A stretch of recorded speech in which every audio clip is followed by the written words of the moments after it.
Assalamu alaikum dostlar. 8 sentyabr 2025 yıl. Ешқандай уақыт aka көз Чалаш шағын мэріне келдік. Тротуарлар мәселесі бойынша. Ормақов Эрнес Абжалдачки бирок командировкада екен азыр Бишкекте. Сол себептен азыр аппарат жетекшісіне кіріп, Миргүл деген сұлу қызға тақталшы киім жуып тұр сол мәселелер бойынша. Осы мемлекет толтырақша кіргізді, тротуар жолдарын болушыначы. Ошондой эме мындай логический конца деп конгондой орустар. Бүтүрүп коюш керек да, бүтүрүш дегенде мындайча кандайдыр бир эси жок айдоочулар жолго чыкса, жолго чыкпай турган кылып тосуш керек, бордюрларды коюпчу. Ушул маселени азыр тактайбыз иншалла. Достор, бул боюнча азыр коммуналдык маселелер боюнча орун басары тейлейт экен. Азыр ошол орун басарга кетип атабыз.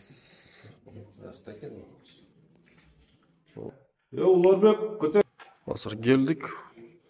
Орун басарда отпускада болгон үчүн Дастан деген бала ошол биздин маселелер карай турган бала экен. Кечиресе, видео съемка кылып отурсак.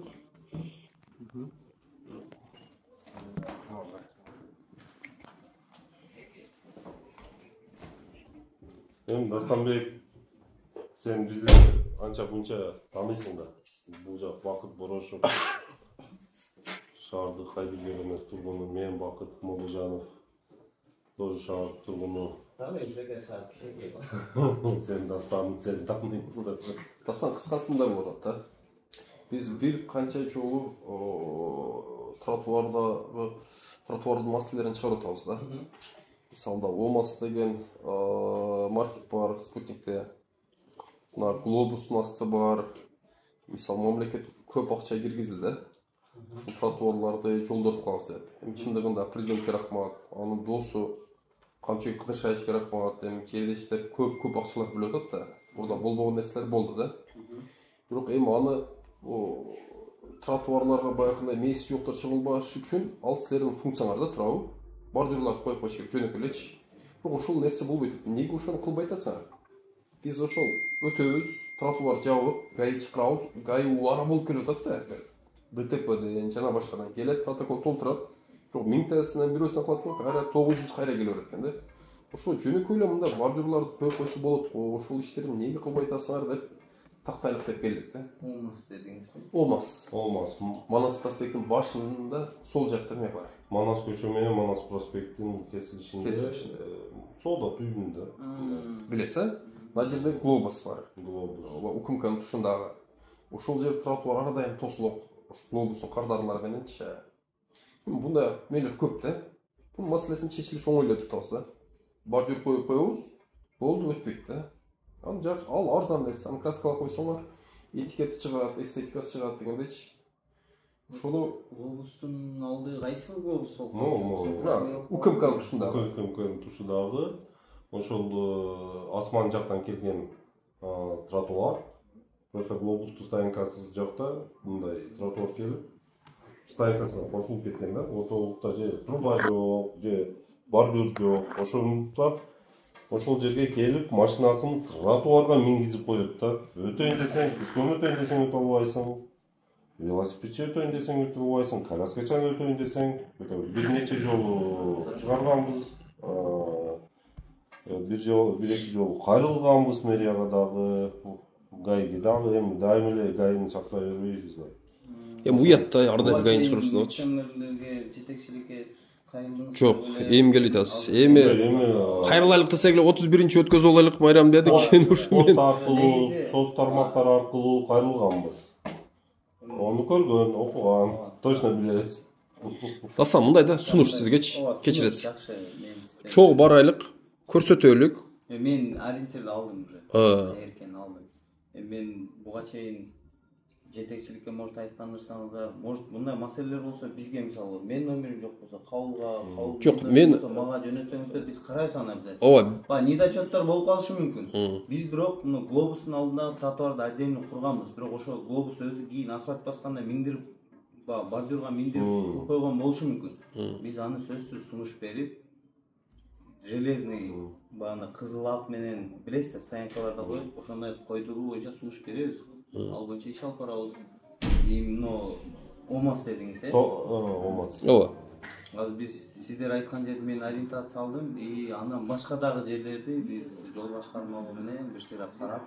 Достор мырза, мындай да, биз кайрылсак, могу кабыл эки дагы кайрылдым, это пост аркылуу через соц тармактар аркылуу, могу мисалы үчүн Мария Молл дечи, Мария Молл, ошол алдына. Алар дагы сразу жанагы реакция кылып, ошол адам өтө турган кылып эки метр жерди сразу бүтүрүп коюптур. Азыр бул жагын бүтүрүп атат. Эми дагы бир маселе бул шаардагы автомойкалар. Жакшы. Болсун, бул жакшы, бирөө рабочий место адамдар машиналар жууп атат, бирок сөзсүз ушул тротуарга мингизип машиналарын тротуарга коюп туруп тазалайт да. Арчийт, тазалайт, ошол эле мисалы үчүн могул АТФнын тушудагы Манас көчөсүндөгү, ошол эле могул Байзак көчөсү, азыр Малашев көчөсү, могу Нуркелди барбы? Нуркелди, ошондой жакта мойка бар. Алдыда турат жер, кеңири. Ошо тротуарга чыгып алып барчы. Ошол эле чайкана номер 1 тушудагы. Эми бул шаар машина эле үчүн эмес да. Пешеходдор да үчүн да, туурабы? Бизге дагы жашоо керек да, велосипед тепкендерге. Тротуар менен кетип атсам, тротуарда турат. Бир нерсе десең, айланып өт дейт. А мен эмнеге айланып өтүш керекмин жол менен? Кийин дастан эми Андай учурлар кездешет турат. бизге окшогон кичине активдүү жарандар айтпаса, мектеп окуучулары айтпайт экен. Чет өлкөдөн келген Пакистан, индус жарандар айтпайт экен. Бирок эми бул шаардын авторитети, шаардын этикети да. Будан да эң башкысы коопсуздук да, мисалы жаш балдардынчы. Эң башкысы ушунча акча киргизгенден кийин муну колдонуш керек да. Муну мойка үчүн же баягы ал жерде машина жуусун деп курулган жок да. Ошого сураныч. Качан чыгасыңар, качан сунуш бересиңер, кийин качан результат болот. Ошону айтып болочу. Эмкисине биз өзүңүздөр билген муниципалдык инспекция бар. Муниципалдык инспекция менен сиздер айткан, андан башка дагы бүт чыгып, эскертип, бул жерди неме кылып, ограждающий парковка менен, неменикин бөлө турган ограждениялар менен бөлгүлө деп сунуш берип айтабыз. Качан болот ошол? Бүгүн эртеңден чыгып, Мен сунуш берет элем. Бизди бирөөбүз кошо албайсыңарбы? Барып биз маселе жок. Барып чогуу көрсөтүп келелик, туурабы? Буну чагылдырып коелук, мындай Чалык ат шаар мэриясы менен ответный реакция болуп атат. Эми мындай глобустун алдында сиздер Facebook'a сиздер чыгардыңыздар. Бизде буга чейин Манас көчөсүндө рейд болду да.